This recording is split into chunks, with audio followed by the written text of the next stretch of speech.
하나님 말씀 보겠습니다. 오늘 이 저녁에 하나님께서 우리에게 주시는 말씀 열왕기상 19장 3절로 8절까지의 말씀입니다.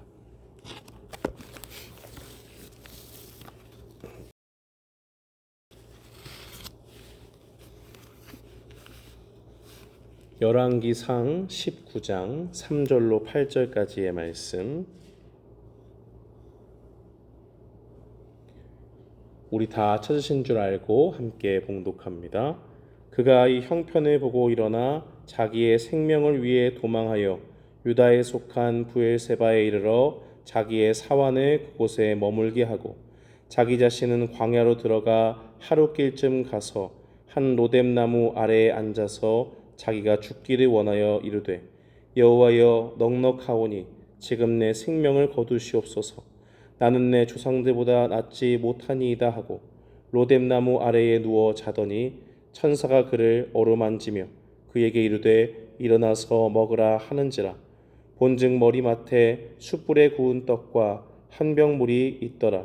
이에 먹고 마시고 다시 누웠더니 여호와의 천사가 또다시 와서 어루만지며 이르되 일어나 먹으라. 내가 갈 길을 다 가지 못할까 하노라 하는지라. 이에 먹고 마시고 그 음식물의 힘을 의지하여 40주 40야를 가서 하나님의 산 호렙에 이르니라. 아멘. 저는 본 말씀 열왕기상 19장 3절로 8절 말씀을 통해서 광야에서 만나주시는 하나님이라는 제목으로 주의 말씀을 선포하겠습니다. 오늘 우리가 읽은 본문은 구약의 선지자들 중에서도 유명한 선지자 엘리야의 인생 가운데 가장 어두웠던 시절의 이야기입니다.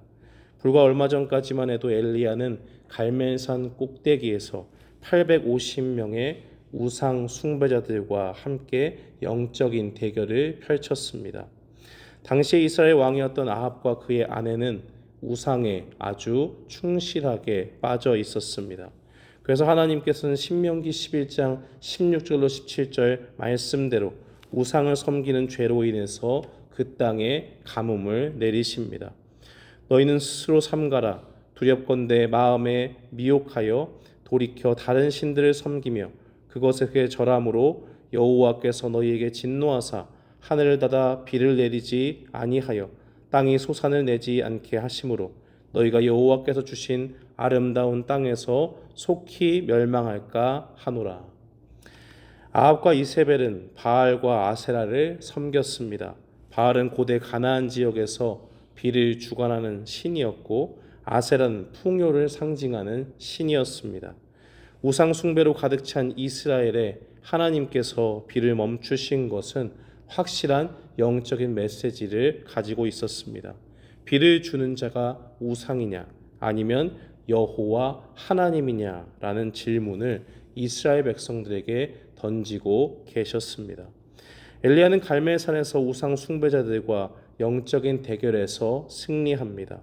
송아지를 잡아서 불이 없는 번제단에 너희 신을 불러서 불을 내려봐라 라고 했을 때 우상을 섬기던 사람들은 그 불이 하늘로부터 내려오지 않는 것을 보았습니다. 그러나 제단과 제물과 번제단에 물을 적시고 하나님께 기도했던 엘리야는 하나님께서 하늘로부터 불을 내리셔서 번제단을 활활 타오르게 하는 것을 보았습니다. 이로 인해서 모든 백성들은 살아계신 하나님을 인정하게 됩니다. 그리고 우상을 섬기던 선지자들은 다 죽임을 당합니다. 이 일로 엘리야는 그 이후에 기도를 하게 되었고 3년 반 동안 내리지 않던 가뭄의 시기가 그치고 하나님께서 비를 허락해 주시는 그 위대한 일들을 경험한 선지자가 바로 엘리야였습니다. 그런데 오늘 본문 바로 앞 2절에 보면 엘리야는 큰 위기를 맞이하게 됩니다. 아합 왕에게 갈멜산의 소식을 들은 악독한 왕비 이세벨이 엘리야에게 한 사신, 말을 전하는 메신저를 보내서 내가 너를 반드시 죽일 것이다 라고 그렇게 협박을 했기 때문입니다. 사랑하는 성도 여러분, 엘리야는 이세벨이 보낸 사신의 말 한마디에 완전히 압도되어서 그 소명의 자리를 이탈해서 도망치고 있었습니다. 그런데 참 놀라운 것은 이세벨이 보낸 그 사신 때문에 도망친 그 광야 한복판에서 하나님은 엘리야를 죽이려 하신 것이 아니라 그를 살리기 위해 하나님의 메신저인 천사를 준비하고 계셨다는 사실입니다. 이 5절과 7절에 등장하는 여호와의 천사라고 하는 단어는 2절에 나타난 이세벨이 보낸 사신과 똑같은 단어를 사용하고 있습니다. 세상은 우리를 무너뜨리기 위해서 낙심의 메신저, 두려움의 사신을 보냅니다. 그러나 우리 하나님께서는 그 광야 한복판에서 떨고 있는 우리에게 우리를 살리시고 어루만지시는 은혜의 사신을 보낸다는 것을 기억하십시오. 오늘 이 밤에 세상의 위협적인 소리를 뒤로하고 광야에서 나를 살리기 위해 찾아오시는 하나님의 세밀한 돌보심을 경험하는 우리 모두가 되기를 주님의 이름으로 축원합니다. 아멘. 오늘 우리는 본문에서 무엇을 주목해서 봐야 할까요? 우리가 먼저 눈여겨봐야 할 것은 우리가 형편에, 우리가 처한 환경에 시선을 빼앗기게 되었을 때에 그 가운데 우리가 연약함을 경험하게 된다는 사실입니다. 본문 3절에 보면 엘리야가 광야로 도망치는 원인을 성경은 한 단어로 말하고 있습니다. 3절 상반절에 보면 그가 이 형편을 보고 일어났다라고 그렇게 기록을 합니다. 여기서 보다라는 말을 주목하시기 바랍니다. 엘리야는 며칠 전까지만 해도 갈멜산에서 역사했던 하나님의 살아계신 불을 보았습니다. 그런데 이세벨의 협박이 들려오자 그 영적인 눈이 닫혀지고 눈앞에 펼쳐진 절망적인 환경과 형편에 사로잡히기 시작했습니다. 엘리야는 분명 가뭄에 처한 이스라엘의 상황을 영적으로 정확히 진단하는 영적인 눈을 가지고 있었습니다. 그가 갈멜산의 영적인 전투를 앞두고 아합에게 나타났을 때 아합은 엘리야에게 이렇게 말했습니다. 이스라엘을 괴롭히는 자여 너냐? 라고 그렇게 묻습니다. 그때 엘리야는 담대히 말합니다. 그가 대답하되 내가 이스라엘을 괴롭히게 한 것이 아니라 당신과 당신의 아버지 집이 괴롭게 하였으니 이는 여호와의 명령을 버렸고 당신이 바알들을 따랐습니다. 그는 약속의 말씀을 바라보면서 아합 왕 앞에서 말씀을 떠나서 바로 이 가뭄의 재앙이 이 땅 가운데 놓이게 되었다라고 그렇게 정확히 진단합니다. 그때 그는 담대하게 850명의 그 이방 선지자들과 함께 대결할 수 있었고 그 영적인 전투에서 한 번도 떨리는 목소리로 떨리는 모습으로 서지 않을 수 있었습니다.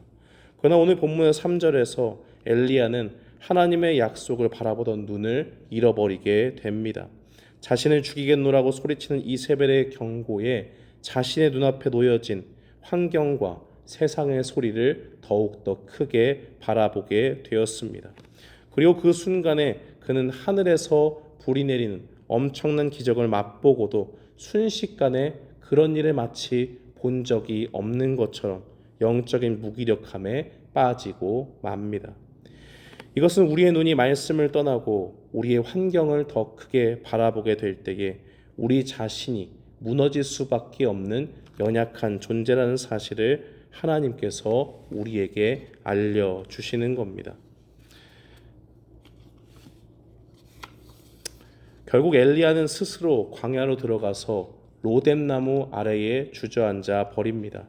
그리고 4절 하반절에서 하나님을 향해서 철저히 부르짖습니다. 여호와여 넉넉하오니 지금 내 생명을 거두시옵소서. 나는 내 조상들보다 낫지 못하나이다. 이 말은 우리에게 와닿게 말하면 이런 것입니다. 하나님, 저도 정말 제 최선을 다해서 할 만큼 다 했습니다. 저는 정말 더 이상 이 사명의 길을 감당할 수가 없겠습니다. 라고 그렇게 주님 앞에 고백하는 것입니다. 사랑하는 성도 여러분, 엘리야는 지금 교만하거나 자만해서 이러한 벌을 받고 있는 것이 아닙니다. 엘리야는 자신이 감당해야 할 사역과 삶의 무게에 눌려서 모든 힘이 다 바닥나 버린 상태였습니다. 엘리야는 왜 이렇게 무력하게 힘이 빠져버리게 되었을까요? 엘리야의 마음을 가만히 살펴보면 우리가 묵상해야 될 내용들이 있습니다.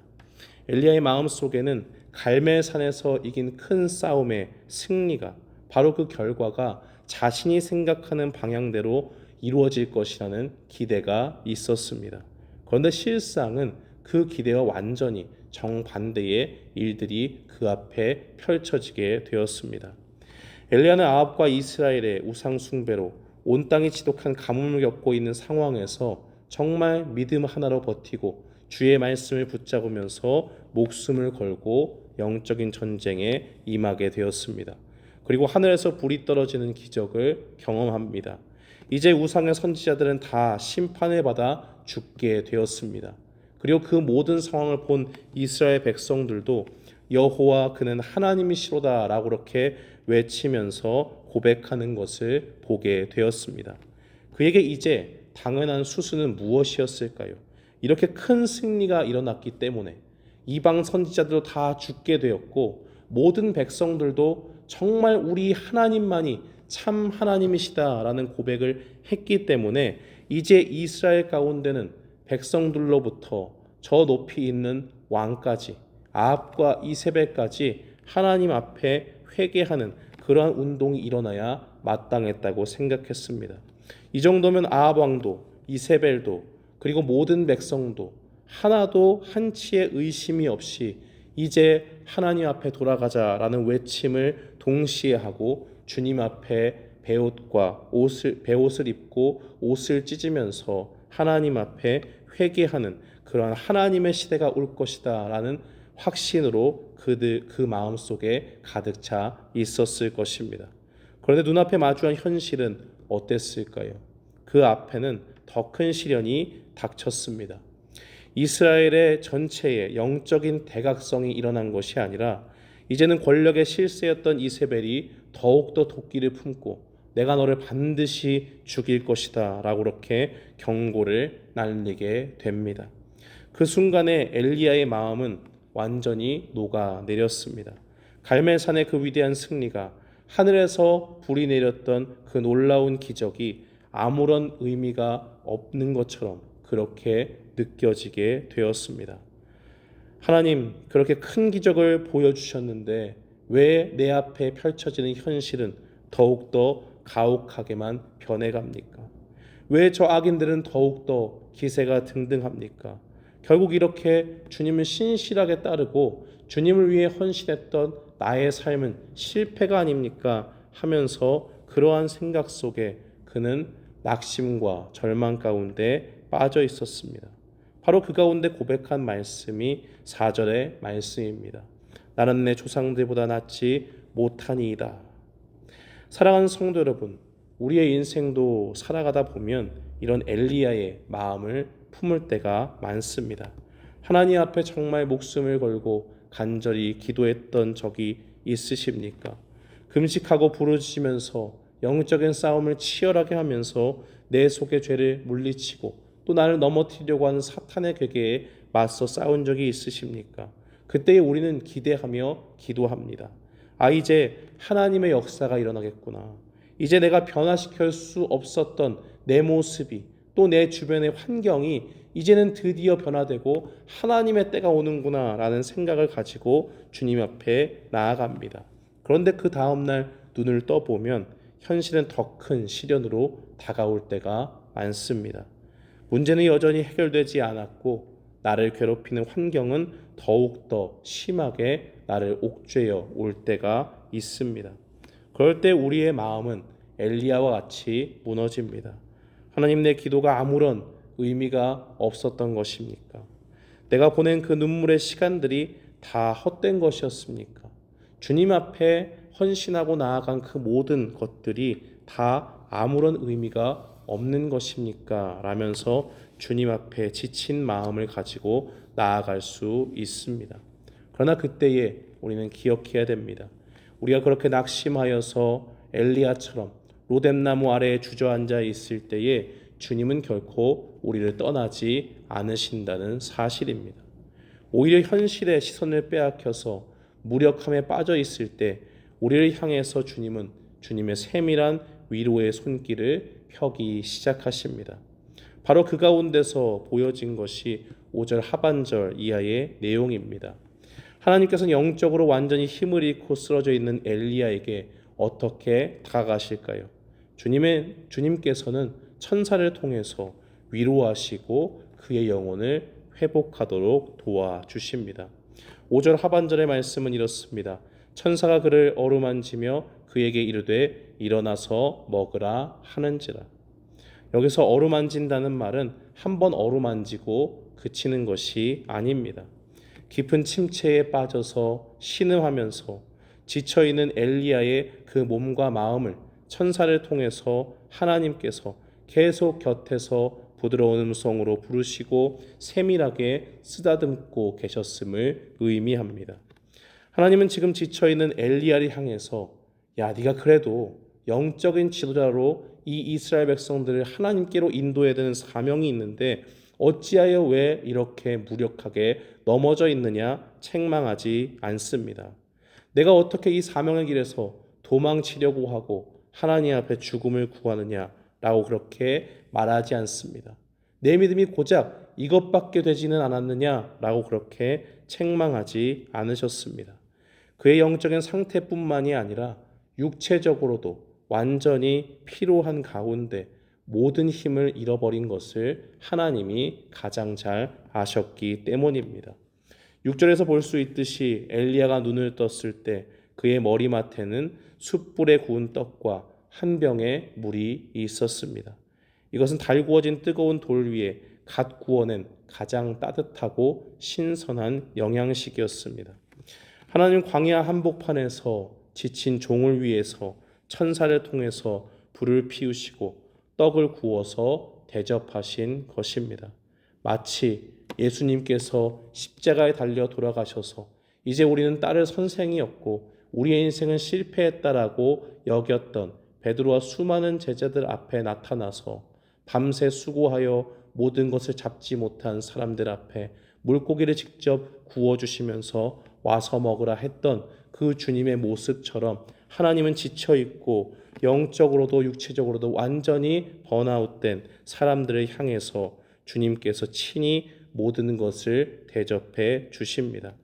인간은 영혼과 육체가 긴밀하게 결합된 전인적인 존재입니다. 그래서 하나님께서는 지친 육체와 침체되어 있는 그런 영적인 모습을 동시에 해결해 주시는 주님의 돌보심을 베풀고 계십니다. 또한 엘리야가 어떤 회개나 돌이킴의 결단을 내리기도 전에 먼저 천사를 보내셔서 그가 낙심하여 자고 있을 때 찾아와 먹이시는 은혜를 베풀어 주십니다.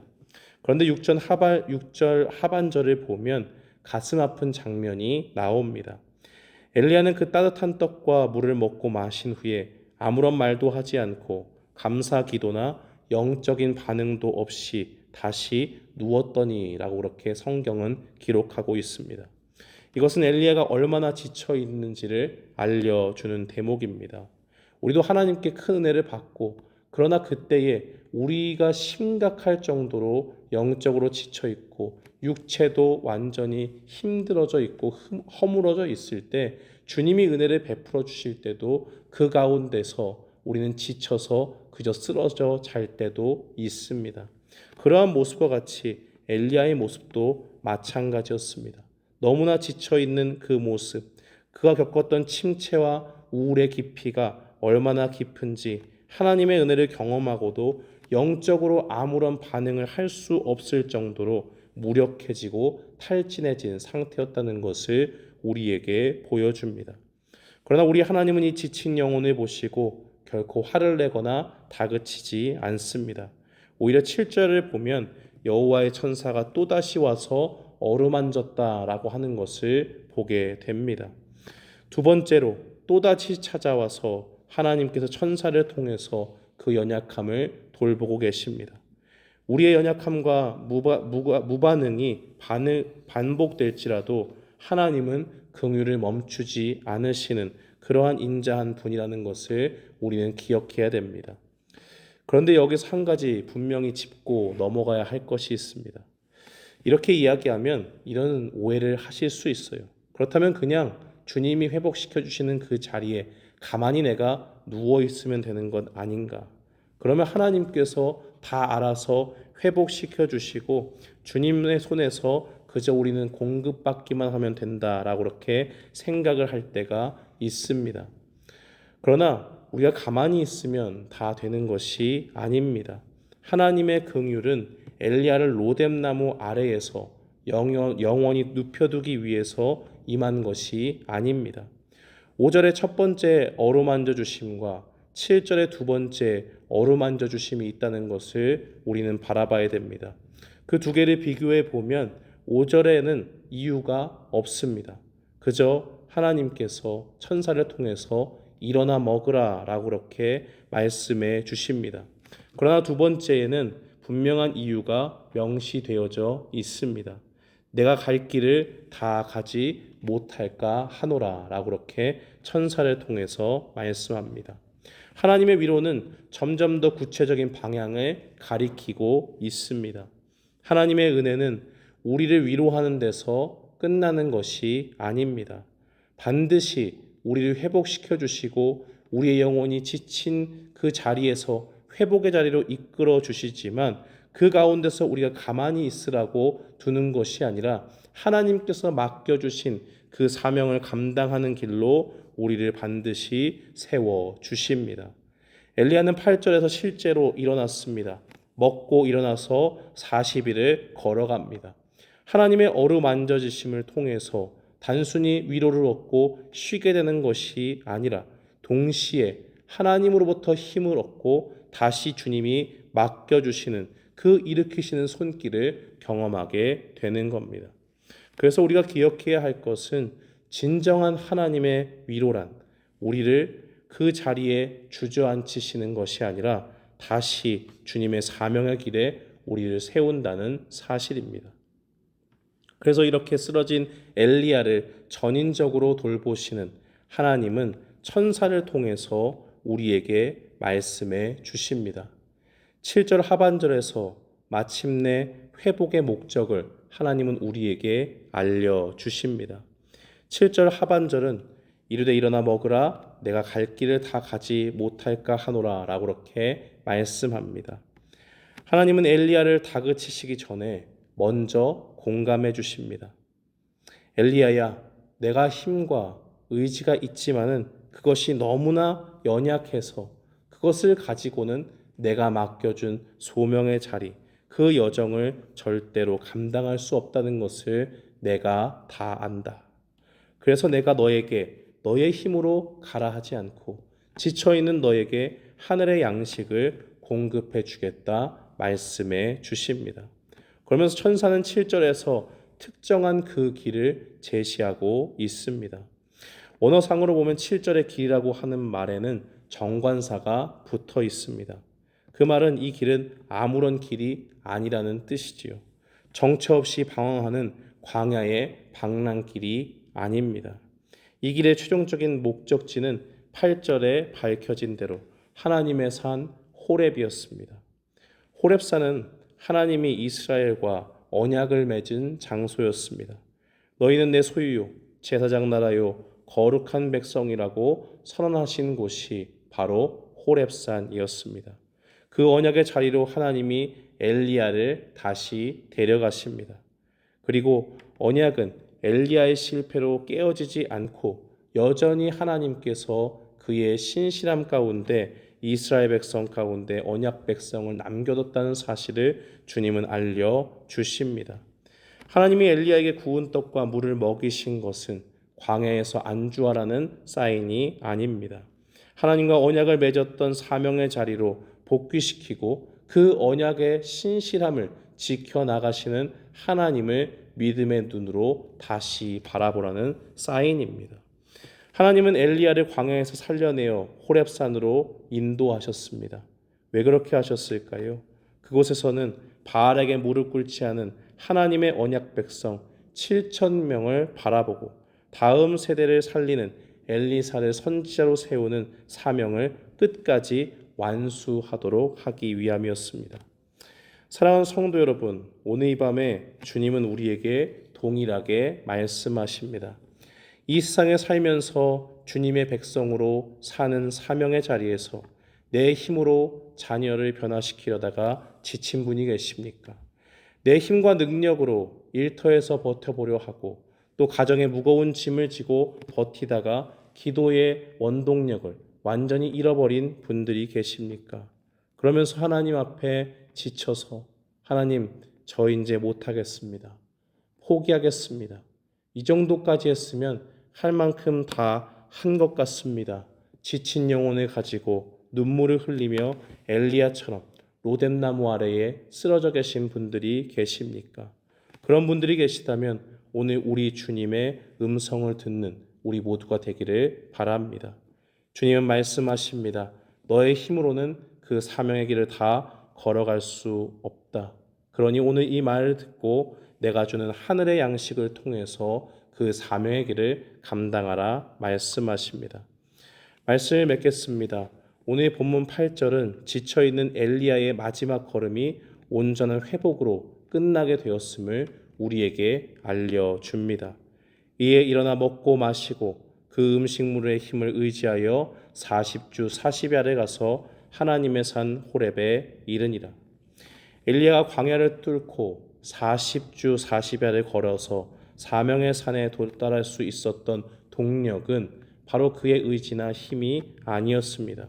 전적으로 하나님께서 낙심의 자리에서 어루만지며 먹이셨던 그 하나님의 돌보심 때문이었습니다. 내 힘으로 걸어가는 사명의 길은 광야에서 우리를 쓰러뜨립니다. 그러나 주님이 예비하신 은혜의 힘을 의지하면 우리는 마침내 우리에게 맡겨주신 사명을 완수하는 자리까지 나아가게 됩니다. 설교 후에 우리가 함께 결단하며 부를 찬송가 370장의 고백이 오늘 이 밤에 우리 모두의 고백이 되기를 원합니다. 주 안에 있는 나에게 딴 근심이 있으랴. 십자가 밑에 나아가 내 짐을 풀었네.